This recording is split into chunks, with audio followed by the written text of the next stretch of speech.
बिस्मिल्लाहिर्रहमानिर्रहीम। अस्सलाम वालेकुम दोस्तों, उम्मीद करता हूँ आप बिल्कुल ठीक ठाक होंगे। दोस्तों आज है 31 मई सन 2021 और दिन है पीर का सोमवार का। आज की वीडियो में मैं आपके साथ शेयर कर रहा हूँ 5+ न्यूज़, यानी 5 न्यूज़ है और उसके साथ में 2 न्यूज़ दूसरी एक्स्ट्रा, 2 से 3 न्यूज़ दूसरी शेयर करेंगे। तो सबसे पहले जो न्यूज़ है वो है, अभी एक बला टरी नहीं, 2 बलाएं टरी नहीं और एक नई बला ने सर उठाना भी शुरू कर दिया है। यानी पहले जो चीन से ये मौजूदा बीमारी ज़ाहिर हुई थी, इसके बाद में जी एक नई शक्ल इख्तियार की यूके में जाके, और यूके का ख़त्म नहीं हुआ, यानी अभी बाकी है।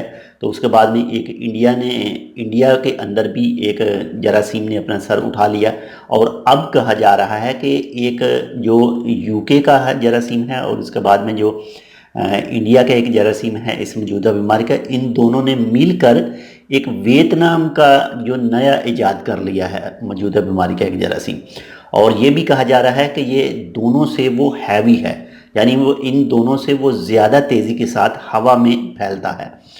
तो बाकी अल्लाह ताला खैर, अल्लाह ताला बचाए हम सबको इस मौजूदा बीमारी से, और जो इस दुनिया से जा चुके हैं उनकी मग़फ़िरत करे, और जो इस वक्त मौजूद हैं इस मौजूदा बीमारी के मरीज़, तो अल्लाह ताला उनको जल्द से जल्द शिफा याब करे।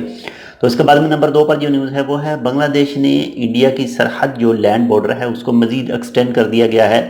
अभी खोलने का उनका कोई इरादा नहीं है, और ये पाबंदी 14 जून तक कर दी गई है। इसके बाद में नंबर 3 पर जो न्यूज़ है वो है, ओमान में माशाल्लाह से जो गाड़ियों में आग लगती है उसमें अगर 2019 के मुकाबले में देखा जाए तो 2020 में कमी वाक़या हुई है। जो 2019 में टोटल केस रिकॉर्ड किए गए थे वो किए गए थे 769, यानी 769 केसेस, और जो 2020 में रिकॉर्ड हुए हैं टोटल हुए हैं 606, यानी 606।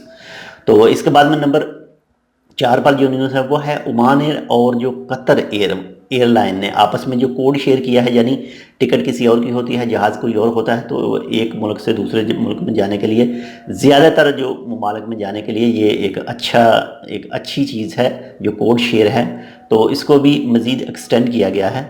इसके बाद में नंबर 5 पर जो न्यूज़ है, मिनिस्ट्री ऑफ लेबर की तरफ से जो अनाउंसमेंट की गई थी, जो हाई प्रोफेशन और मिड प्रोफेशन और उसके बाद में जो टेक्निकल प्रोफेशन में उनकी फीसेस ज़्यादा होगी ये वर्क परमिट की, तो वो कल से लागू हो रही हैं, यानी 1 जून सन 2021 से।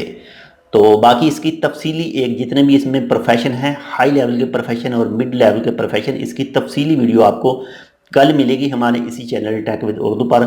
तो ऑलरेडी पहले से मैं इसके मतलब एक वीडियो बना चुका हूं, लेकिन वो ओल्ड वीडियो पुरानी हो चुकी है, वो हो सकता है आपको ना मिले, तो वही रिपीट करके दोबारा से मैं नाम आपके साथ शेयर करूंगा कल से। तो ये होगी 5 न्यूज़। इसके बाद में सलाला खरीफ के बारे में अब भी डाउट है। पिछली दफ़ा सलाला खरीफ नहीं देखा गया, नहीं मनाया गया, और इससे पिछली दफ़ा ही मनाया गया था, यानी 2019 में, 2020 में नहीं मनाया गया, और अब 2021 है, तो अब भी कुछ कहा नहीं जा सकता कि क्या होगा या क्या नहीं। इसके बाद में जो इस वक्त एंट्री बैन है, तो कुछ पाकिस्तान इंडिया की तरफ से जो लोग हैं, कुछ लोगों की फैमिलीज़ वगैरह मौजूद हैं ओमान के अंदर, तो वो भी रिक्वेस्ट कर रहे हैं कि कम से कम उनको अलाउड किया जाए कि वो वापस आ सकें ओमान के अंदर अपनी फैमिली के साथ में, या फिर जिनके ज़्यादा हैवी बिजनेस हैं और वो स्टक हुए बैठे हैं अपने मुल्कों में। तो बाकी इंशाल्लाह उम्मीद है कि आने वाले दिनों में कुछ ना कुछ इसके हवाले से कुछ अच्छी न्यूज़ आएगी। तो जैसे ही इसके हवाले से कोई अच्छी न्यूज़ आएगी ऑफिशियली तौर पर, तो इंशाल्लाह आपके साथ ज़रूर शेयर करेंगे। तो ये थी आज की कुछ चंद मिक्स न्यूज़। उम्मीद करता हूँ आपको पसंद आएगी। लाइक कर दीजिएगा, चैनल सब्सक्राइब नहीं किया तो आप इसको चैनल सब्सक्राइब कर सकते हैं टेक विद उर्दू को। तो मिलते हैं आपसे दूसरी अपडेट के साथ, तब तक के लिए अल्लाह हाफिज़।